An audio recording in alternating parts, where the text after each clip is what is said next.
بسم اللہ الرحمن الرحیم۔ السلام علیکم پیارے دوستوں، آج میں آپ کے ساتھ ایک ایسے بہادر شیر ابو الحارث کا واقعہ شیئر کرنے والی ہوں جسے سن کر آپ لوگ بھی حیران رہ جائیں گے۔ ایک ایسا بہادر شیر ابو الحارث جس نے امام حسین علیہ السلام کے ساتھ اپنی وفا نبھائی۔ پیارے دوستوں، واقعہ کربلا ایک ایسی دکھ بھری داستان ہے کہ تاریخ میں جب جب اسے بیان کیا جاتا ہے مسلمان خون کے آنسو روتے ہیں۔ پیارے دوستو، کیا آپ جانتے ہیں کہ 10 محرم کے دن میدان کربلا میں ایک ایسا بہادر شیر آیا جس کی دھاڑ سن کر یزیدی فوج تھر تھر کانپنے لگی۔ کیا آپ نے کبھی سوچا کہ وہ شیر اتنا طاقتور کیوں تھا؟ اس نے امام حسین علیہ السلام کی لاش کے پاس کسی کو بھی آنے نہیں دیا۔ اگر مولا حسین چاہتے تو کیا وہ شیر یزیدی فوج کو چیر کر نہ رکھ دیتا؟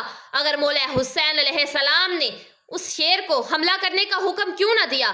وہ شیر امام حسین علیہ السلام کا اتنا وفادار کیسے بن گیا؟ آئیے جانتے ہیں اس بہادر شیر ابو الحارث کا واقعہ، جو کربلا میں امام حسین علیہ السلام کی لاش کا پہرا دیتا رہا، جس کی وفا نے رہتی دنیا کو حیران کر دیا۔ اس لیے اس ویڈیو کا اینڈ تک لازمی دیکھیے، کیونکہ اس میں چھپا ہے وفا، محبت اور قربانی کا وہ سبق جو دل کو ہلا کر رکھ دیتا ہے۔ آج کی اس ویڈیو میں آپ جانیں گے کہ وہ وفادار بہادر شیر ابو الحارث کون تھا، کہاں سے آیا تھا، اور وہ کیسے مولا حسین علیہ السلام کے قدموں میں پلا بھرا، اور کیسے وہ کربلا کے میدان میں اپنے مولا کی لاش کی حفاظت کرتا رہا۔ تو سنیے، وہ دن تھا جب مولا علی علیہ السلام مسجد میں موجود تھے، خطبہ فرما رہے تھے، لوگوں کو دین کی باتیں سمجھا رہے تھے۔ پورا مجمع خاموشی سے سن رہا تھا کہ اچانک سے کچھ لوگ بھاگتے ہوئے آئے۔ ان کے چہروں پر خوف صاف نظر آ رہا تھا۔ انہوں نے کانپتی ہوئی آواز میں کہا کہ مولا، ایک بہت بڑا شیر ہماری طرف آ رہا ہے، ہمیں ڈر ہے کہیں وہ ہم پر حملہ نہ کر دے۔ مولا علی علیہ السلام مسکرا دیے، ان کی نظر میں اطمینان تھا۔ فرمایا، سب لوگ بیٹھ جاؤ، وہ شیر کسی کو کچھ نہیں کہے گا۔ لوگ ابھی بیٹھے ہی تھے کہ دیکھتے ہی دیکھتے ایک بہت بڑا شیر سیدھا مولا علی علیہ السلام کے پاس پہنچا۔ اس نے کسی پر حملہ نہیں کیا، نہ دھارا، بس سیدھا چل کر مولا علی علیہ السلام کے قدموں میں سر رکھ دیا جیسے وہ سلامی پیش کر رہا ہو۔ سب حیران تھے، مگر اصل حیرت تب ہوئی جب شیر کے پیچھے سے ایک ننھا سا شیر کا بچہ بھی دھیرے دھیرے سے چلتا ہوا سامنے آیا۔ اصل میں وہ شیر نہیں بلکہ شیرنی تھی۔ وہ انسانی زبان میں عرض کرنے لگی کہ مولا، میں اس کی ماں ہوں، اس کے باپ کو شکاری مار چکے ہیں، میں نہیں چاہتی کہ میرا بچہ جنگل میں یتیم ہو کر بھٹک جائے، میں چاہتی ہوں اسے محفوظ ہاتھوں میں سونپ دوں، اسے انسانوں سے کوئی نقصان نہ پہنچے، میں چاہتی ہوں کہ یہ پل کر جوان ہو جائے اور کبھی یتیمی کا درد محسوس نہ کرے۔ مولا علی علیہ السلام نے بہت ہی نرمی سے اسے دیکھا اور بڑے ہی پیار سے کہا کہ تم فکر مت کرو، تم مطمئن ہو کر چلی جاؤ، یہ بچہ اب علی کی ایمان میں ہے، اسے یتیمی کا کبھی غم نہیں ہوگا، میں اسے دوں گا جو یتیموں کی پرورش کرنا سب سے بہتر جانتا ہے۔ شیرنی کی آنکھوں میں تسلی تو تھی، مگر اس نے پھر بھی پوچھا کہ مولا، وہ کون ہے جو حیوان کو بھی یتیم نہیں ہونے دیتا؟ مولا علی مسکرائے، ان کی آنکھوں میں حسین کا عکس چمک اٹھا۔ فرمایا کہ وہ میرا بیٹا حسین ہے۔ پھر مولا نے امام حسین علیہ السلام کو بلایا۔ ننھے حسین آگے بڑھے، ان کے چہرے پر معصومیت اور آنکھوں میں ایک عجیب سی شفقت تھی۔ انہوں نے اس چھوٹے سے شیر کے بچے کو اپنی گود میں اٹھایا، اس کے سر پر ہاتھ پھیرا اور نرم لہجے میں کہا کہ آج سے تیرا نام ابو الحارث ہے، اب تو میرا دوست ہے، میرا ساتھی ہے اور میرے ساتھ ہی رہے گا۔ بس پھر کیا تھا، اس دن سے ابو الحارث صرف ایک جانور نہیں رہا، وہ مولا حسین علیہ السلام کا دوست، ساتھی اور وفادار محافظ بن گیا۔ جہاں حسین جاتے ابو الحارث ان کے ساتھ ساتھ ہوتا، چاہے دن ہو یا رات، آرام ہو یا سفر۔ وقت گزرتا گیا، ابو الحارث اب جوان اور طاقتور ہوتا چلا گیا۔ اس کی دھاڑ سے لوگ دور سے ہی پہچان جاتے کہ یہ وہی شیر ہے جو مولا حسین کے ساتھ ہے۔ لیکن کون جانتا تھا کہ یہی شیر ایک دن کربلا کی تپتی ریت پر مولا کی لاش مبارک کی حفاظت کرے گا۔ یہی وہ ابو الحارث تھا جس نے وہ وفا دکھائی کہ زمانہ حیران رہ گیا۔ اس کی دھاڑ نے یزیدی فوج کو بھی ہلا کر رکھ دیا۔ اگر مولا حسین چاہتے تو وہی شیر یزیدی فوج کو چیر پھاڑ دیتا، مگر مولا نے اسے حملہ کرنے کا حکم نہیں دیا، کیونکہ حسین کا سبق ہی صبر، قربانی اور اللہ کی رضا پر راضی رہنا تھا۔ ابو الحارث وقت کے ساتھ بڑا اور طاقتور ہوتا چلا گیا۔ اس کی دھاڑ دور دور تک سنائی دیتی تھی، لوگ اسے دیکھتے ہی راستہ بدل لیتے تھے، مگر جو لوگ اس کی شکل سے ڈرتے تھے وہ شاید یہ نہیں جانتے تھے کہ اس شیر کے دل میں ایک انسان سے بھی زیادہ وفا، محبت اور معصومیت چھپی ہوئی تھی۔ وہ انسان کوئی اور نہیں بلکہ امام حسین علیہ السلام تھے، جن سے ابو الحارث کی محبت اتنی گہری تھی کہ وہ سایہ بن کر ساتھ رہتا۔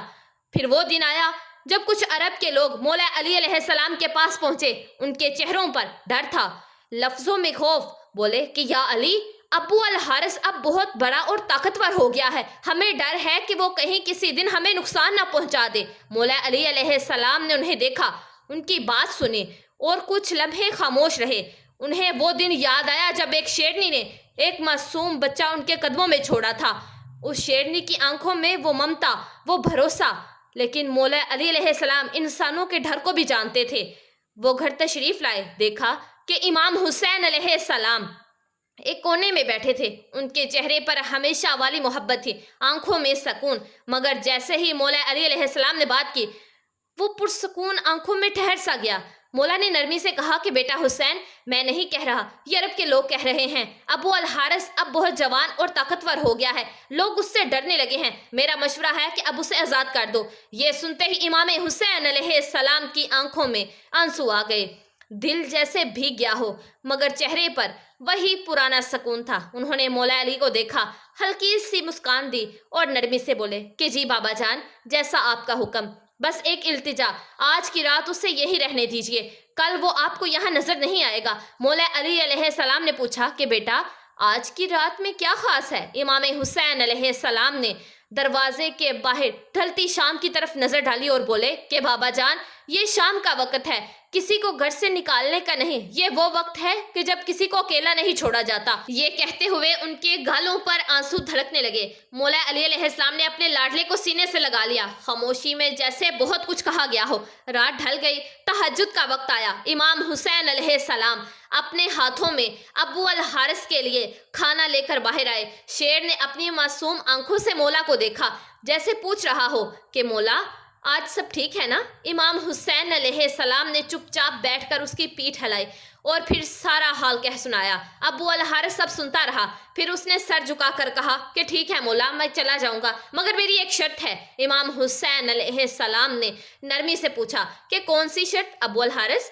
شیر نے آنکھوں میں آنسو بھر کر کہا کہ مولا، بس زندگی میں ایک بار پھر آپ سے ملنے کی اجازت دے دیجیے۔ یہ سن کر امام حسین کی آنکھیں بھی بھیگ گئی۔ انہوں نے آسمان کی طرف دیکھا اور آہستہ سے بولے کہ یاد رکھنا ابو الحارث، وہ دن ہوگا 10واں محرم، سن 61 ہجری، کربلا کا میدان۔ ایک ٹھیلے کے پاس تمہیں سے آواز آئے گی، بس اس آواز پر چلے آنا۔ ابو الحارث نے معصومیت سے پوچھا کہ مولا، وہ آواز کون دے گا؟ آپ؟ امام حسین علیہ السلام خاموش ہو گئے، پھر آنسوؤں میں بھیگا جواب دیا، نہیں ابو الحارث۔ شیر نے کانپتی ہوئی آواز سے پوچھا، تو کیا آپ کے بھائی عباس بلائیں گے؟ امام حسین کی آنکھوں سے اشک ٹپک اٹھے، بولے نہیں، میری ننھی بیٹی سکینہ، یہ ہماری خادمہ بی بی فضا تمہیں آواز دیں گی۔ آج بھی کہا جاتا ہے کربلا کے اسی محلے میں وہ مکان موجود ہے جہاں بی بی فضا نے ابو الحارث کو پکارا تھا۔ امام حسین علیہ السلام نے آخری بار شیر کے سر پر ہاتھ پھیرا اور کہا کہ اب تم ملک عراق چلے جاؤ، وہاں کے قریب ایک جنگل ہے، اس کا شیر مر چکا ہے، اب تمہیں وہاں کا شیر بننا ہے، وہاں کا رکھوالا بننا ہے۔ ابو الحارث نے مولا کے قدموں کو چوما اور اپنی آنکھوں میں محبت اور وفا سمیٹی اور چپ چاپ نینوا کی طرف روانہ ہو گیا، مگر اس کا دل وہیں مولا حسین کے پاس رہ گیا۔ وہاں کا بادشاہ شیر مر چکا تھا اور اب ابو الحارث اس جنگل کا نیا رکھوالا بن گیا، مگر اس کی ہر دھار میں، ہر سانس میں بس ایک ہی نام تھا، حسین۔ وہ جنگل میں تھا مگر دل سے کربلا کے میدان میں ہی رہا۔ وقت گزرا اور پھر وہ تاریخ آ گئی جو رہتی دنیا تک یاد رکھی جائے گی۔ عاشور کا دن تھا جب امام حسین علیہ السلام کو شہید کر دیا گیا۔ اس وقت کربلا کی ریت تپ رہی تھی، آسمان رو رہا تھا، زمین سن تھی۔ امام حسین علیہ السلام کی شہادت کے بعد عمر بن سعد کا حکم آیا، امام حسین کی لاش پر گھوڑے دھرائے جائیں تاکہ جسم مبارک کو اتنا روندا جائے کہ کوئی پہچان نہ سکے۔ یہ آواز جیسے ہی اہل حرم تک پہنچی، قیامت برپا ہو گئی۔ خیموں میں چیخیں گونج اٹھی۔ بی بی زینب علیہ السلام کی آنکھوں میں آنسو آ گئے، دل میں آگ